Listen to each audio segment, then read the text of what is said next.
Hey guys, Verbal Engine 95, recording live from Local County Prison Cell. Yeah, I know it's been a while, holidays and all this other shit going on. Also, to be completely honest with you, I've been trying to find things I like. I have a backlog of matchups, none of which I really want to do. In fact, this one is kind of similar to one of the matchups in my backlog because it has a character of the same franchise. And it's just nothing, I've been trying to find like new stuff to do instead of going into my backlog, and it's just, I'm not feeling it. Everything I look for, it's like I think of a character and I go, oh, what'd be cool for them? And then I look at like a bunch of potential matchups and I try to think of potential matchups for them and I go like, nothing stands out. Anyway, this is one that I've known about for a very long time. I haven't planned on doing it before, but I've known about it for a while, and no, just for some reason yesterday I was just like, oh yeah, I guess I could do that. Instead of doing the ones that I already had planned. But yeah, it's the Scotsman from Samurai Jack versus the Demoman from Team Fortress 2. First of all, let me just say the Scotsman's one of like my favorite characters in Samurai Jack. Like I like him more than Jack, to be completely honest with you. Because of like the world building aspects of it. But yeah, so I mean it's pretty straightforward too, like angry Scottish, loudmouth fucking destruction, guys. So that's always cool. Yeah, so we'll start with the Scotsman. Both of the TF, and I'm gonna go with basic weaponry for TF2 just because the only point of reference we have is for how they would do it in Death Battle is Scout, and they kind of did just use the basic weaponry because of how customizable everything is. So Scotsman is, so Scotsman is also one of the kind of adventurer, like, resistance fighters. I don't know if you'd call him a resistance fighter, at least not initially. He's one of the people that Aku has a bounty on, right? Because like Jack, the Scotsman was kind of like set out to kill Aku. If we had a Scotsman backstory, like that would be pretty sick. But Jack first meets the Scotsman on a bridge. They get into a fight, and we kind of learn half of his, like, arsenal right away, which is his giant claymore sword that's, like, the length of his body. And he is a huge guy, by the way. He's like, probably 7 foot something. And he's got this giant claymore sword. And we realize that Jack, trying to cut through it, it says, like, it should have shattered your sword. We realize Scotsman's sword is imbued with Celtic runes, or Celtic magic, that makes it pretty much indestructible, similar to Jack's sword. And also, we realize that the Scotsman has a machine gun for a leg. And he and Jack basically fight for like 24 hours before kind of just giving up and getting, handcuffed and almost captured. And yeah, the Scotsman has this huge proclivity for just outright destruction. Swinging the sword, shooting everything, blowing everything up. And, and I mean, he's super strong. He is, like, considered to be equal to Jack. He's like he's not smart, and he's not, like, really dignified in any way. He's, like, in every way, he's, like, the opposite to Jack. He's not mild-mannered. He's not, he's not humble. He's not straightforward. He's just, he's an angry mouthy, boisterous Scotsman, but he's not like he's not he is Jack's like equal. He fought Jack to a standstill for like 24 hours straight. And considering Jack's background of like martial arts and like mastering like every skill and like having this like huge discipline, Scotsman just does it through just stubbornness. He's just able to fight just through size and stubbornness and just like, I guess, just like natural ability. And these two have an amazing respect for each other despite that. Despite him being like, despite everything showing you that Jack should be better at everything than him, Scotsman, they have an amazing respect for each other. Yeah, so, and he also very, very much loves his wife. Even though she is completely abusive to him. Yeah, and that could come into play, honestly. I'll explain it a little bit. Next we're going on to the Devilman. So Devilman is, in his own words, a black Scottish cyclops, and there's more monsters digging around in the Loch Ness than there are the likes of him. And yeah, he is, in his own words, a great demo man, and we know he's a great demo man, because if he wasn't a great demo man, we wouldn't be talking about, etc. I'm just quoting his lines from his trailer, honestly. So, yeah, the demo man is the munitions expert in Team Fortress 2. And he has a lot of similarities to a lot of other classes, he has a grenade launcher, which functions sort of similarly to Soldier's rocket launcher. The grenades bounce off of surfaces, and they only explode once they come in contact with either buildings or people, including himself, which allows him to, if he can time, similar to the Soldier's rocket launcher, he can do a rocket jump, but he has to actually jump on the grenade itself. So he has to know where it's going to be. So, like, if it bounces off something, he has to, right? Which gives him a lot of flexibility in terms of, like, movement. And also, like, I know I said no upgrades, but I'm pretty sure the standard ones shoot. Like, I'm pretty sure he has a way to shoot multiple grenades at once and have them all bounce off of different stuff, which is, like, a big deal. And then his secondary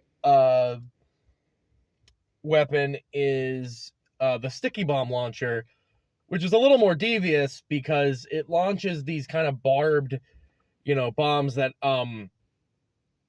they detonate only when he like manually detonates them. They stick to surfaces and then he can like remotely detonate them, or if he dies, they remotely detonate. Which wouldn't matter because in a death, that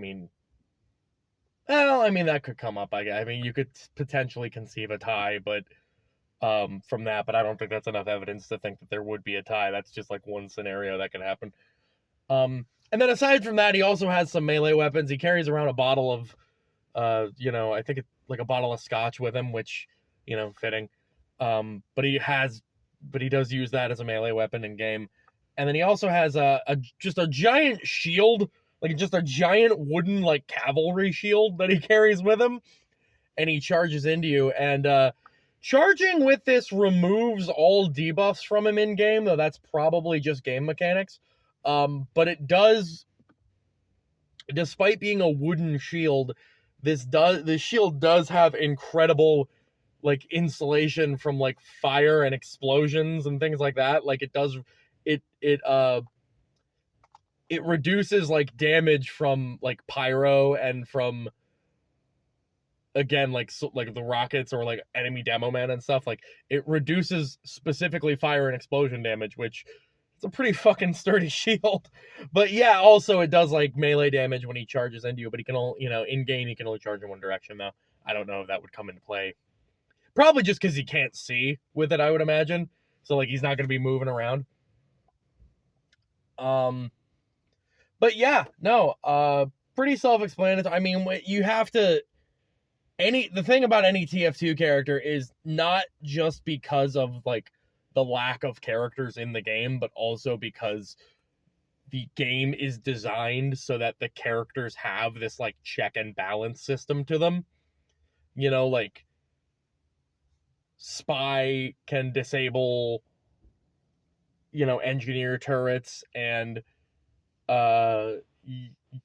like have, you know, like, yeah, like the characters are balanced around each other, so like you necessarily have to scale them to each other, because that's how the game, like, you do have to take into consideration that, like, okay, Demoman doesn't have the damage output as some other as like I said, soldier, but he does have like higher damage output than XXXX. So that means like what those characters are able to do damage wise, he should be able to do. Or like he doesn't survive, he doesn't, you know, he has more health than this character, so you necessarily have to consider that he could survive something that character survived. Like, you do have to scale them because that's how the game is balanced. Yeah. So, getting into it, well, at first, I want to say Scotsman pretty definitively takes it, just because of like scaling him to Jack, which again, you do have to scale him to Jack because they are kind of perceived as being like equals. You know, like being able to fight Jack to a standstill. And to be fair, when he and Jack were together, like handcuffed together, and on their numerous adventures, they have escaped, like, you know, they have survived explosions. They have been shot at. They have escaped, like, super perilous situations. So we have to imagine that it's not going to be like, oh, well, one guy has grenades, so he wins, right? Not to mention, like, if we're scaling him to Jack, even though he is a lot bigger and, well, I mean, we can kind of perceive him to be as fast because he and Jack run at about the same speed when they're handcuffed together. So, like, if Jack has a speed feat, we have to imagine that Scotsman can also do it. So, I mean, I think that puts doesn't Jack like dodge lasers or something? So, like, which Death Battle loves to do, by the way. If you haven't noticed, they love to insert a faster than light speed reaction time feat onto somebody because oh, they dodge laser fire. They love to do that, even when that's like not a perception of the character. Yeah, like, and Scotsman we know is not as fast as Scout. Like, that's Scout's whole thing, is being fast, and if they've clocked Scout out at 19 miles an hour sprinting, we know Scotsman's not gonna, or we know Demoman's not gonna do that. So Scotsman's definitely just like, regardless, Scotsman is faster than Jack. Now we can't give him like the jump good feat. So we know that, like, you know, he's, you know, yeah, he fought Jack, but like Jack didn't jump in that fight. So we know yeah, like that's a thing that I would say is what Death Battle does badly with scaling, is they will like take a feat that is attributed to one character and say because another character fought them that they have that. Best example of that was Goro fighting Cabal, where it's like, oh, well, Cabal parried machine gun fire, so that must mean Goro has the same reaction speed. It's like, no, it doesn't. Cabal literally has super speed, and Goro doesn't. Like, we know that that's not the case. I'm gonna be mad about that forever. But yeah, so Scotsman we know can probably survive some amount of explosions. Especially if he's like blocking with his sword, because his sword is indestructible, except for when Aku broke it in the last season, which I'm also still upset about. But yeah, let's not forget that Demoman has a very, very sturdy shield in his own right, like a borderline superhumanly sturdy shield, despite it being made of wood. So that's kind of a thing, though. It's way less useful in its application. As far as weapons are concerned, Demoman definitely takes it. As far as experience and like combat is concerned, Scotsman takes it. This is kind of tough.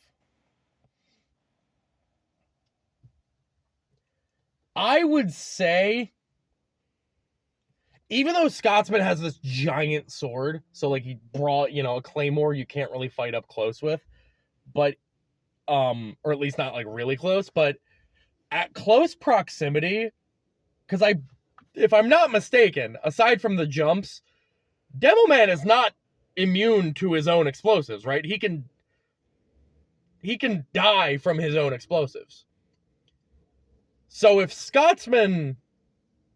Yeah, actually, I think that's the determining factor now that I think about it, because if Scotsman can fight up close, Demoman can't do anything. He literally, he can't use any explosives because he'll die, right?